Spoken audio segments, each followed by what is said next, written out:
Don't expect a perfect person. పరిపూర్ణమైన అమ్మాయి నాకు దొరకాలని ఒక అబ్బాయి 120 మందిని చూశాడటండి. నీ బతుకంతా చూసి నీ తలంతా నెరిసిపోయిన నీకు పెళ్లి కూతురు దొరకదు. ఎందుకంటే పరిపూర్ణమైన దేవదూతలు మనుషుల్లో లేరు.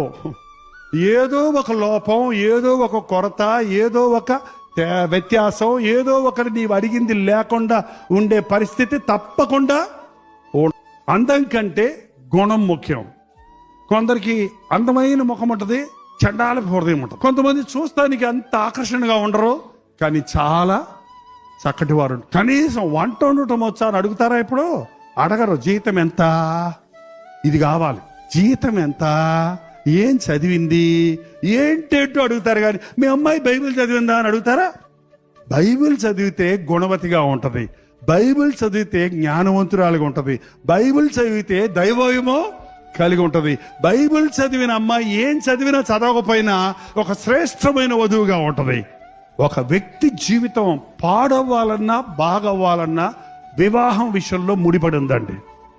వివాహ విషయంలో తప్పు చేసావంటే నీ జీవిత గమ్యాన్ని నువ్వు పాడు చేసుకున్నావని అర్థం. అందుకని వివాహం అన్ని విషయాలలో